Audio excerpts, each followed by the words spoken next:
ben ye wani mo nyam no ahomobro enhyen yen so tenetene ya adwene mu ene ye pemu ene ya kome mu na wonsam ensesan ye enko wani mo nyam mu yemfi oseye ni animguase mu pagya yemfiri mre ya hodo mu na hye den yebisa Christ Jesus yerade mu ono no ne o ene on kronkron ti asedi hini emra eni awie enye o eja no eni oba no ene on kronkron di mu enye o.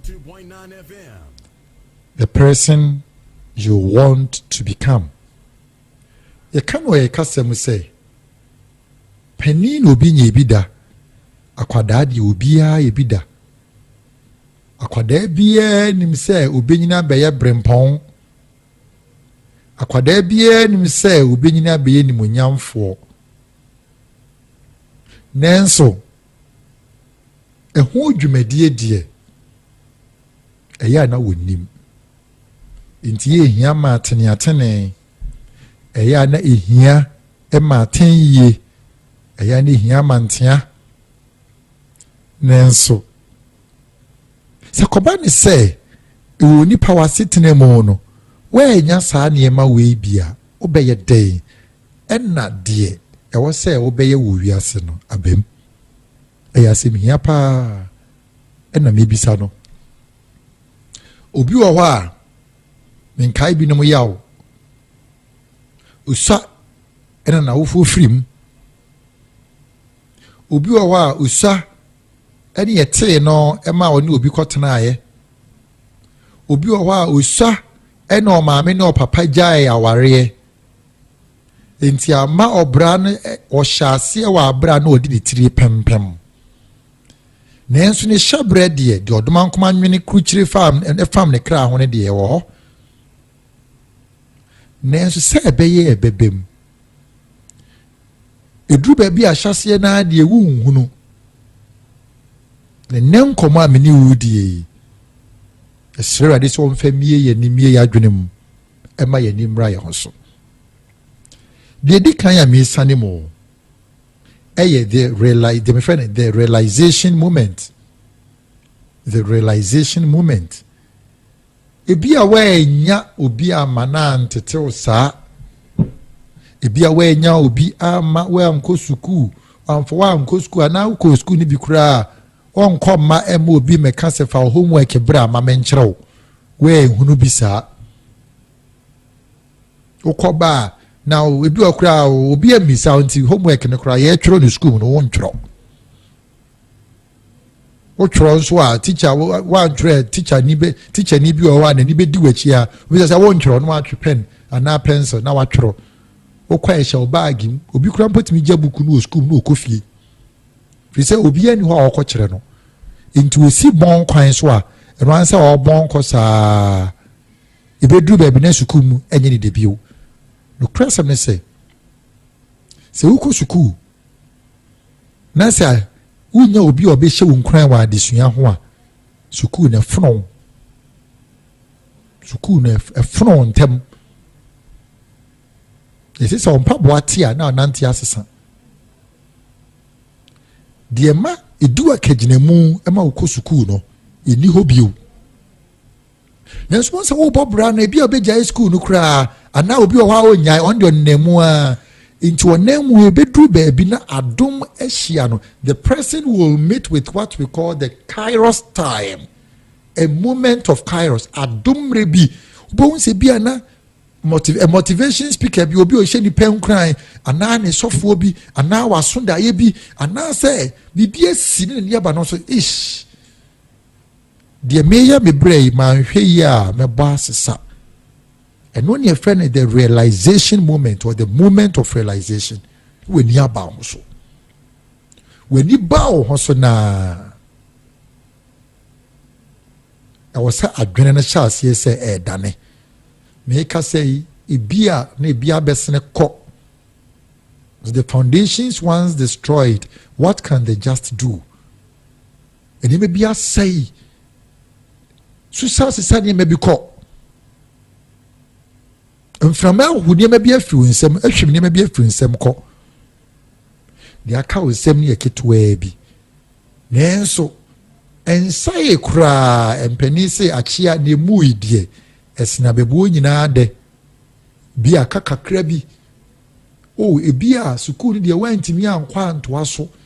nenso ensa no dwuma ho adwene de obetimi akwa akosua na okọ obonso obi ho a yesi wantimi antwa nti emfa ne nko technical school no nkosua technical course bi me pese bi so nkran se de aka wa wonsem no enkoi ibi wo ho you can build on that and de me ko epo etoso mienu nom the period of drop and add me frade bi the period of drop and add you drop and you add eba ne saa enkrofo a wo mo bua wo ema wo ti ba akiri no eje se wo kan osisi so na otwe ho firi wo mo you drop them twe ho firi wo mo ebra wo twe ho afiri wo mo ho no ede nsem bebre ne timi ba akasa ntokwa hunu ahoya atenie basa kan osisi so if you say you have crossed the moment of realization and you are now crossing the threshold of what we call the drop and add period. This is just a microphone ho. Ebi kura ye microphone no mo netifie. Ebi kura ye microphone no mo ne wo school mu. Ebi a no mo ne kodi di bom na enso mo kodi di wi a enubone no mo to aduane ma odidi a obenum bi. This all counts so. Obepe me ma o. Ansan wenya de biedi ebi obepe mema mienu ana miensa ma obo wasesa nenso ase ho eni baabi a wudi 320 ebi a onso ye obi a wo pre ho abrabom nenso wotena si din bia asesa de we bo pusa na ma ye ma shows ade a me ye die ade a me ye die odofo ebre na so se wono mu a wo mojeje wo kosa kwan ne so no you withdraw you drop them and you add on people who add value to your life either by the hard way or otherwise enkrofo bi wo hono mu a wo be hu se wo bre mu no omo boa ma obra bo ni pagya ebi omo tia wo ebi omo twi wanim nenso kan mo kan wanim ni nyina no omu pia obrabo na ekwa animu wa hunu se wo de ho bata nkrofo yi no mu a ekoye ma osen we edru ba bia ye school mu mpo wo ma mo ne oni omusua de a utimi twa exams ne kakra no ukọ mo na akotena mu bia ase obi aya wo na wabon nenso nkrofo bi o no mo a ukọ mu a mo krokro pa enso oni omu nyina bon eba mu nyina mo we senye we na bebobo a we bebobo kete na we aso a nenso mu ni watem nenso do ko bon krofo a wo musua dia wo de ho ba eba o ma de sua mu a wutimi twa kakra wo sa so mo twetwe o asuma si dia wa bon don't worry still add them drop those people who will pamper you and add those who will scold you and still add value to your life. If you say emre bi aso emre foforo nso beso insamre we say aso no se wan fa anya adwuma menua odofo emre bi beba obehun se wukura ne ma ye de pagya bi te sa ahofe ete se obesi brane nenso no wanum kasa nya adwene no e wo fom ahofe de obekwa aware ase na suban ne adwene e bia na de obefie. So know who you want to become and work on it. Work towards that. The atosumiensa, beginning the road of discipline. When you have started the period of drop and add, then it will move you to the next ladder, the beginning of the road of discipline. Afei ube unu se Encrophobia would jai or more down for far. And encrophobia, and as a motian, a big crowd so a montian. As a was some of your massam, or per se, to be a woman and who free mu bat to be a full mono. So bet me at one bata or no more. I just say, we share a quine biase. Atene discipline. Minu wedding komobi say adisua anan esua hunu research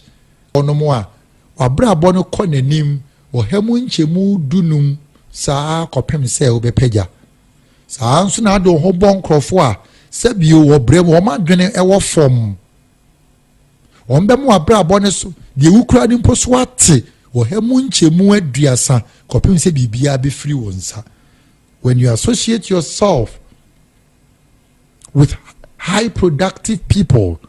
you increase your the pace of your productivity or productivity level by 15% consistently. And when you associate yourself with people who are less productive, they decrease your pace of progress by 30% consistently until you lose everything. Or for where your brow. Minu abranti minu ababawa enti hu de opesa wo ye we hunu wona wo de ho bebo wonom empani si wabo mu ene kire wado so wo kɔ afuo mu na hunu obi se wo do a wa hye ne nkukɔ afuo mu no se na bo mu no ne belt se nya obo nse wo do na homa ne isane o do na tade na ekɔfom ntimi no ye. So to me, bought na boss when ya. Ubi so da, ship. Into 1 hour do one be bow no mono. And penisi fruntum wo sai matachene. Into ya, shep the opus obey. Ne hunu wo no more when you madwene and umusuban sai. Any one no more. Or brana opesa wo bo, simpia opesa wo frono. One more suban. Na wonnam eni den so eni atene so etu hu anamo osias ne bisi aka osiasi so asene wani, and you will never regret the person you will become. Unu ho what the person obey na honda ensi o entimi nsi. Begin the road of discipline and you realize that you are becoming who you want to become. So what person be ni pakesi abetumi aye. So what person be sabio misrani de dikasa de omo friend ni pehunu na eno so betumi aye. Ni nyina agina wo so. The atoso enai for the person you want to become a choice making and toughness. Choice making and toughness. By toughness, I mean mental toughness. So, person obey a nipa bia we twa ho mfonini we ni agye ho na wa sha se etu ho anamo a afi dru baby a you will have to make choices. When you get to cross roads, you will have to make choices. So wo bob brabo say wo bob bra na dru baby a no akoto nkwanta nan enkwanta mako enan ne fe ne nkwanta nan. This way you will have to make a choice. Say me fa ni fa na me fa bonkum, you will have to choose it. Na so betimi ayi de ya na free baby a wo free ba ejina baby a wo free ba ani se ne wasi ahye wadwene. Most of the time decision making or choice making is dependent on your background, how you must have been formed hither to the current point of decision making. Choice making. Ya ne jina entity ye bi edi ama baby bia wo free bo baby bia wo free ba. Baby a wo free ba no. Ense tete wo no. Eno na be hye adwene no ama adwene na ayere tan e wo niema pa ho So what dwene de wutimi hia nipa bi ish ewre de adwene beini na adwene mo den papa won se wo be ma na pese owura na adwene wutimi ngurem abrantie wo so anso na se na adwene mu no emu ye tan na adwene mu edu pa eye baby ofiri bana enne ne bobia edi ehia ya ma ne nteteye no ene ne bobia atokese enu nti ama adwene mu ayedu enti wonnim se we ye pani enya onye onsuro pani asem a oka se pani na asem no se bio wodi gunya sansani ani a no hu se nkari bia onye sampomponso yi fi se na wo ko wani mu ano no ti na meka ne mpomponso no se wudru sampomponso na eya na wo mfa ho se enipa besori etia wa na enipa betan wo ifi se enru sa gina bia no wo hunu de ope no wo hunu se ne ositu ho anamon ehia pa you become very tough in mind, and it will help you make right judgments, right decisions, right choices. One hour fast our kind we say is one. A drew baby a ube unisi we drew enquanta nine so our far no. And chado man who do mope. Obit mika say, we aba me who di minye. So you will be a washashana bra bona man de nupe. Adwene no odman kon be homi aguma ma wate e hunu de opɛ obi hunu de opɛ de etoso ebio de etoso enum de etoso num eye failure as a necessity, as a possible necessity, failure as a possible necessity. Ewo brem adia e frɛ no bregu anase entwodi esi wadi ntwo wentumi enwie ɔhyase we nensa anka enti yesi wonsan ye bio eto nipa bia enti obi wɔ hɔ a eto na ebi nye ne da ɛyɛ ne sɛ wonkoku ne ho wonfiri wiase ebra obɛhyase agege entwodie ensunsuanso so no maka pen say the enemy cannot take charge of your cognitive mind unless you allow that, because he doesn't know what is on your cognitive mind. The way you dream hintaye mo e de hyehyɛ niema ye de kyerɛ ne ye bie no edi tu anamɔ ma ne ba abɔnten no eye ma wo ya adwene mu a edi pie no obonsam onim eji sa wo hya ase bi wa no se wo keka no say oh say obi wa ha opese oku ne ho ma me nkonko boa no afi bedru gina pan bi emu pagya no ebedru mpomponso bi no wa hya ase tete nsem wo wasum ku ho te ho yede unam wi ase yede osu ni mfaso hwe se ezam we kura wentumi anye adwuma we kura digya on so wentumi on so aboka ku ho o twan de yi na nwanwa se ade ne betimi afaw ebe faw obi anka wo obi a wani gi obi a na wo ye kama wo ne nkrofo ye kama no na ade na faw afi ne ye se ku ho odo fo me se wo ti ase se si ye di ntwo etimi to obi a failure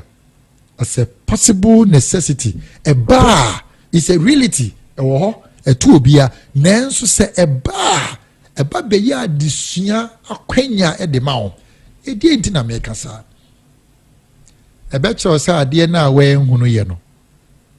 wa wo hwa wa antena wo to so wa wo hwa na wo sua de na wo di agro wa wo hwa namfo ba na aka buku ni tum na wakodi wo machi enti wa na ahyehye unkugu ubregu wo adesuam opa ahyase ti wona so enadodo oni twa so afi tina oto so afi twon firi namfosem ho na koye sa anso hwe ni bi ohwe se wuntwa you will pass excellently. Enti du baby a sa ade efe ni failure no eba ebesiesie ye ema animuonyam a ekron mesira wetu obi a tumpenimfo etu animdifo bisa wo ma omudi dwane hwe ne ye kase wo mu ye dwadifo akese a ye hia from mom betu yemfo wo dwadie mu so mom okada nenso eboa wo no mom pejai mesra we ni die modofo yensua bibi emfri die ye kan mu die twato emrenti na me de sorry so evaluation and prayer. When you are looking at who you want to become, evaluation and prayer are very necessary, very indispensable. I was say mrano wotna si bu nkompon hwe wachi edi niema a waye ni gu nsanie ni hwe de karibie ni de nkaribie de obeyi afiri mu ni de ode beka ho uwia mampaibo inni wakaginamu ifise obraye namwe enya akwantu ya keke esan ye okon emfa ho tutu obi nemom wo ena hyehyɛ wode wo ena bɔ wode ho ban miniu di si ha sa domdom ye ne a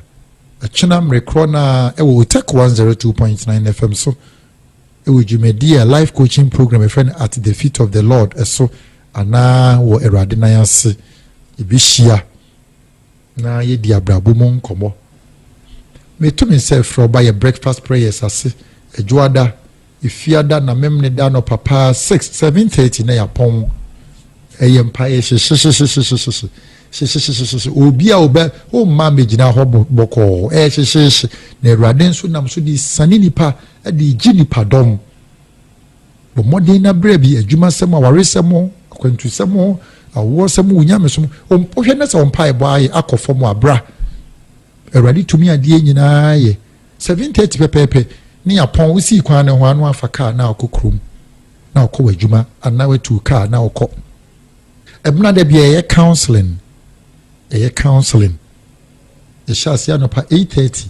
na yapon 12:30 wi ane de aresa soma to aso yewo forikro municipal assembly abrosan echi Roman Catholic sorry Saints Agnes and Catherine no eho na yewo forikro ma na junction forikro asem na meken betimi afre wa homa so 020 8668 304 020